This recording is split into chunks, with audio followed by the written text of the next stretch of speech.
Hey guys, well, happy National Peanut Butter Lovers Day. You know, I've said this all along. If somebody doesn't like peanut butter, you can't trust them as far as you can throw them. So here we go. One of the best things ever. You know what? Growing up, my parents ate really healthy. And if I wanted a snack, sorry, I have like a peanut butter lip gloss situation happening right here. But if I wanted a snack, my mom or dad would be like, go get a peanut butter lollipop, which meant doing what I just did. Dip your spoon in a peanut butter jar, lock it up, walk away, 1 spoonful, and it's a wonderful treat. And I still do that to this day. I'm sure this does not come at a big surprise to you, but in Portland, Oregon, last week and over the weekend, there was a lot of Antifa activity, a lot of destruction, small businesses. Actually, the federal building, they attempted to light the federal building on fire while people were inside. There's a video going around of a Chase Bank downtown Portland being attempted to be taken over by Antifa, and it actually caused a guard to have to pull his service weapon. And if you think about it, security guards, they don't make enough money to deal with this BS. I mean, police officers alone don't make enough money to deal with this, but security guards definitely do not.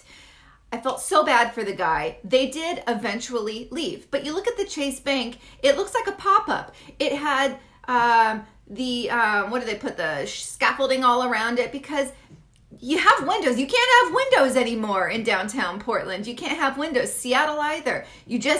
Windows are a thing of the past. You just have to board it up, put scaffolding outside, anything as a deterrent for people not to break shit, because there aren't repercussions. So just frustrating all around. Now, I've mentioned this many times. The mayor of Portland, Ted Wheeler, he is also the police commissioner. Portland is one of the only police departments, Portland police are one of the only police departments where the police commissioner is the mayor. In this case, it's a very, very negative thing, because this man is not pro-police. So to have that person be your police commissioner, you can imagine how that must feel for everyone that works for the police department. Now, he is giving $2 million back into the budget. After George Floyd and the riots and protests that followed, the budget was slashed and the gang team, amongst many others, was eliminated. Homicides are trending towards what they were in the 1980s. In 1987, it was at an all-time high. We are looking to double that number based on the current trend of homicides in Portland. $2,000 has been put back into the budget. Yippee!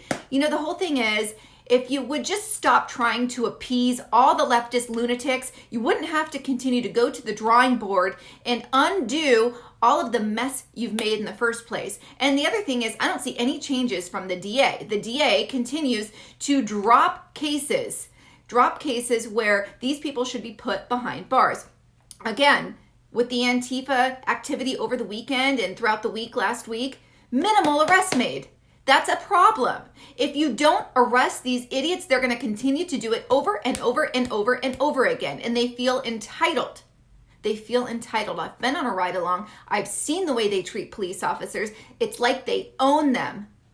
AstraZeneca's COVID-19 vaccine has been eliminated in 3 countries, Germany, France, and Italy, after recipients of the vaccine, not all, but some, have experienced blood clots. AstraZeneca says on their website that only 30 plus recipients have experienced blood clots out of millions. Do you guys remember the lyrics to the song?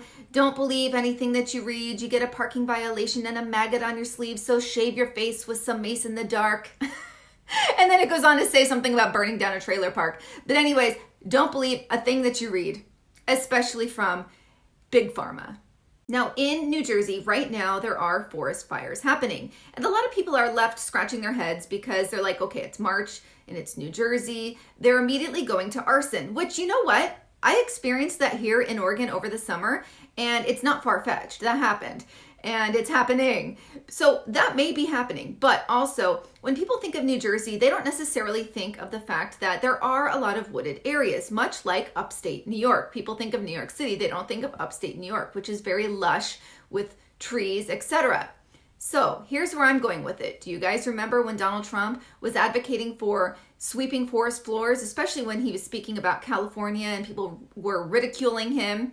It's actually a real thing that many countries practice. It's land management. If you manage forest floors, you don't make it this perfect environment for one spark, no matter where it comes from, to lead to this massive forest fire. You need to actually have some land management practices ongoing to avoid such destruction. In Texas, Governor Abbott, as most of you already know, lifted the COVID-19 restrictions and the mask mandate. That's gone. But there are a lot of private businesses that are still requiring masks, such as a Costco, Target, etc. So what's happening right now is people are going into these stores, and the governor has said you do not need to wear a mask in the state of Texas. So people are going in without masks. But then you have all the Karens, and I don't know what the male equivalent of a Karen is, a Kevin. They're all in the stores, and they are harassing, and in this case, attacking. A 65-year-old woman was not wearing a mask in a store, and she was physically attacked and knocked to the ground. A disturbing mask story coming out of the Czech Republic, where a man goes to the park without a mask to pick up his son. Apparently he forgot his mask.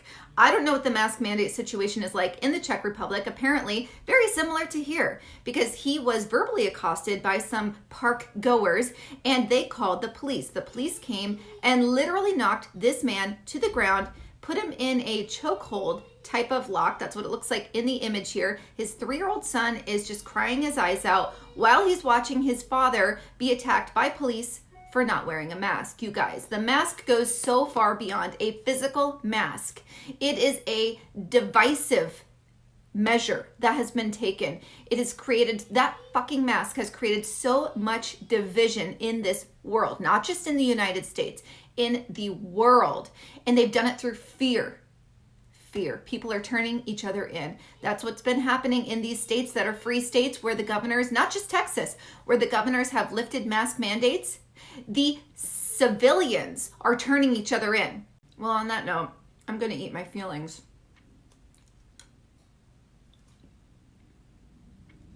I don't feel better.